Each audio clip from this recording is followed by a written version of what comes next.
patio install today that is going to be using a geosynthetic base, or this Alliance Gator base is this particular product. It's a type of foam, a high density foam that is used in place of your base aggregates. And the great thing about this is the ease and speed of installation. While the pad itself is expensive, it far outweighs the cost of excavation, disposal of all this soil, all the compaction efforts needed for dense graded base, or even just the efforts of bringing in open graded stone. So this is a method that is really gaining popularity, and I believe once it's fully trusted by the industry, it's really going to be the primary means of install. The means of installation is really quite simple. It comes down to stripping your sod and any organics out of the soil or off of the soil, making sure all your grade is proper, just like we talked about in our other videos. We want a 2% slope still. We want all our subgrade compacted properly. We're going to, now that the sod is stripped and disposed of, we're going to compact all this loose material with a, whatever the soil conditions call for, a reversible plate compactor, a jumping jack, whatever the case is. We're going to compact these soils, and then we're going to put down and we're going to make sure that this subgrade is sloped properly. Then we're going to put down a geosynthetic, a 6-ounce woven geosynthetic, a 1 inch of number 9 limestone, which is an open graded grit. Also washed concrete sand is an acceptable, and actually Gator base is specified material to use. We screed that out to proper slope. We lay this on top of it, and then the pavers on top of this, and then sand and compact like normal. So this stuff is really amazing. We're ready to begin to do our basing, if you will, and we've got barely an hour in stripping the sod. So this stuff is really incredible. We've done a job as of now, it's the year 2019. We did a job install of this in 2016. It is still sitting perfectly, and so we're going to be using this stuff a lot more. All right, so in this project in particular, we've got a little bit of negative grade back to the house, which I don't like using our open graded stone, or even if we use sand as our 1 inch setting bed, because in theory water can get in there and run back to the house. So we're going to pick this area up with some 411 dense grade limestone to get our water sheeting forward properly, and then follow standard install specs for the Gator base from there. So we stripped off the sod now, and we stripped off all the loose material. Now we're going to compact it and get ready to get our final grade ready, prepped for our base and Gator base itself. So we have our subgrade prepared. We have it all nice, nice uniform and consistent slope of 2%, actually falling that way and that way. It's going to help us meet the native grade a lot better with minimal, step down off the patio and minimal soil remediation around the edges. But when you're installing these systems, you want this to be a nice uniform sub base, just like, or substrata.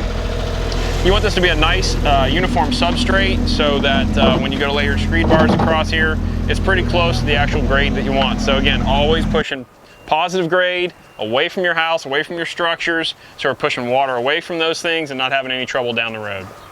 Left or I don't know.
So you can see we've got a good bit of the Gator base down.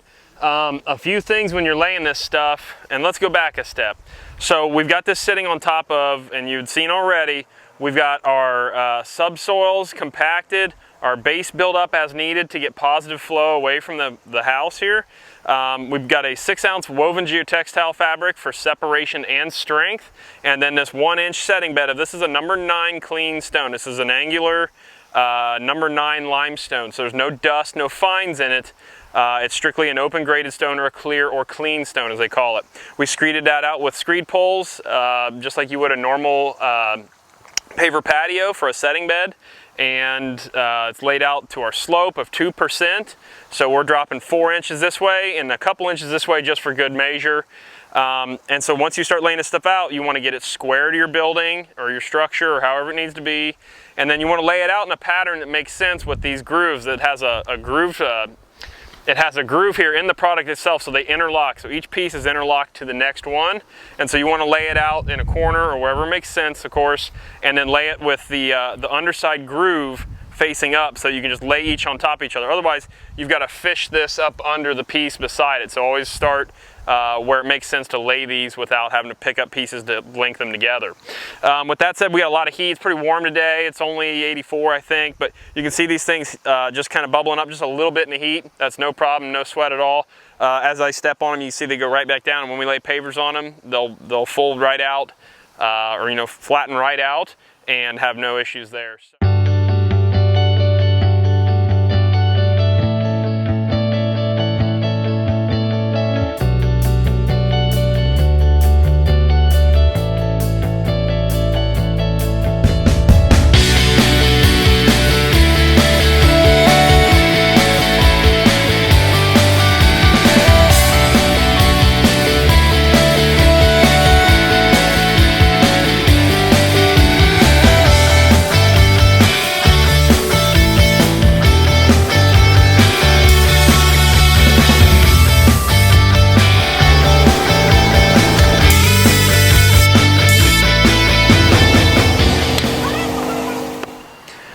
So you can see we've made great production. Really, this part is pretty standard production rates because it's pretty similar to just laying on your 1-inch setting bed or your setting bed of material.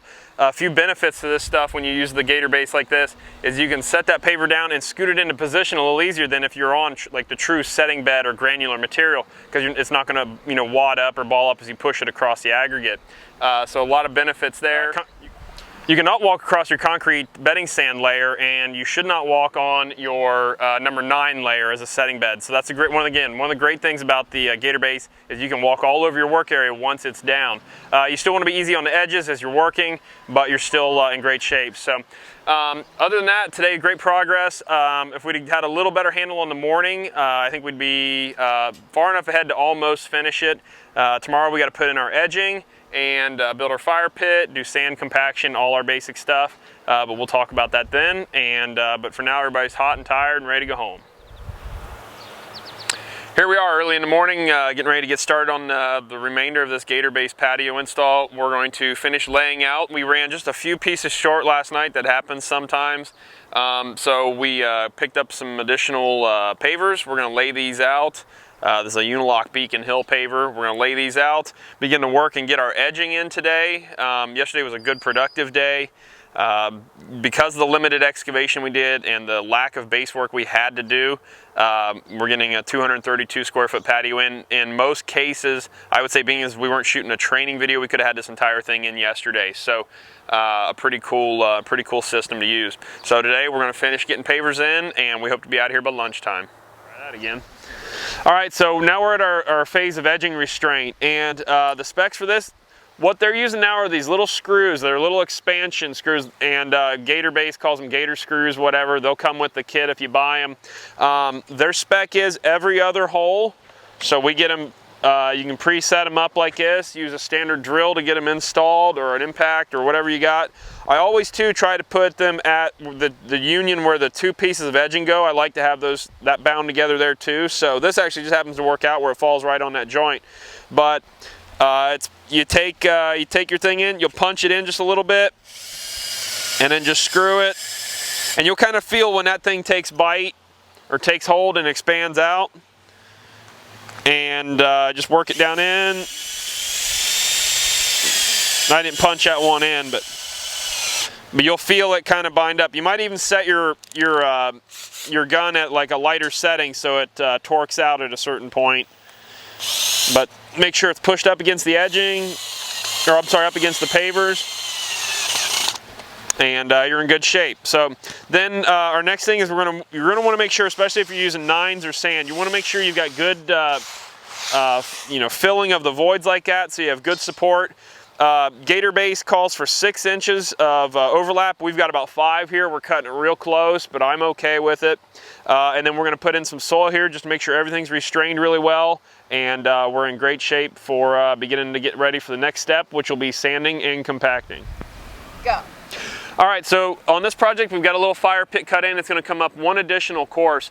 What we did, we cut out the Gator base. I don't like the exposure of the heat to the actual foam product itself. I worry about like an off-gassing or something like that effect. So we cut that out. This fire pit itself is sitting on just about 1 inch of number 9, this number 9 grit. I'm okay with that. We build this solid and sturdy enough. I don't have any concerns about this thing moving or shifting or going anywhere. We're gonna make sure we get all this stuff edged in with either concrete or at the bare minimum, it's with soil.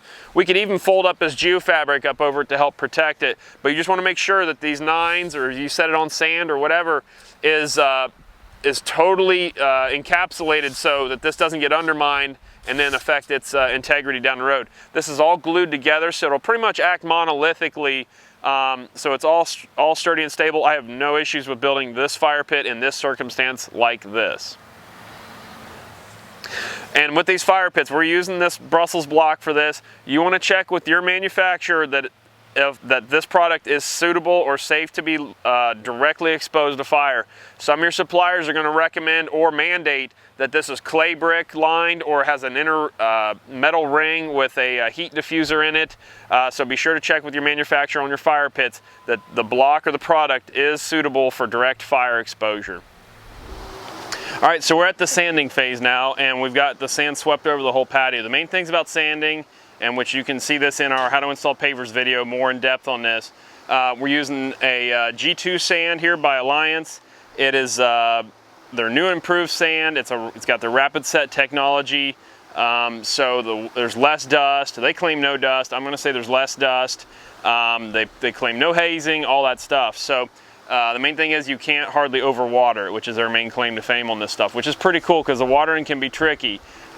Check this out and use it at your own level of experience. You know, check it out and gain your own input and your own thoughts on how this stuff works best for you, and then apply it as such. But always read and follow label instructions, of course, as well. All right, so sanding technique, the quick and basic of it is, ideally you want to cut a hole in a bag or cut an opening in a bag and spread that sand over a larger area if possible. You want to not just pile it up and then sweep it all across the patio, because that can change the gradation of the sand as the larger granules of sand begin to filter out from being pushed over the whole patio. So scatter initial sand out all over the place, work it back and forth, work it into the joints, and then we're going to bring in the compactor now to consolidate that sand into the joints. We'll probably need to add a little bit more sand, compact again, and then we're ready to activate the product with water.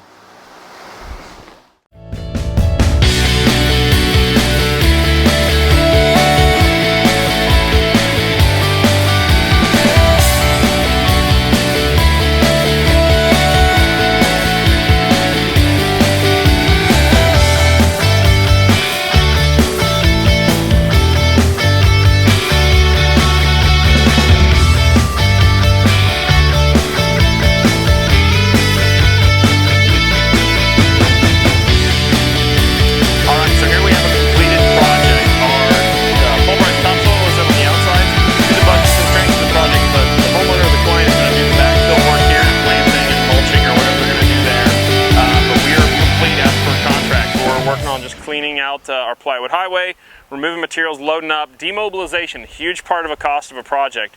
Maybe I'll walk that back a little bit. Not a huge part, but it is a considerable portion to your project. We're going to have probably 6 man-hours just in mobilization alone, not including drive time to and from the job. So a lot of little costs like that you've got to consider that are going to be taken out of your project. So you've got to always be pricing that in and making sure you're recovering those costs.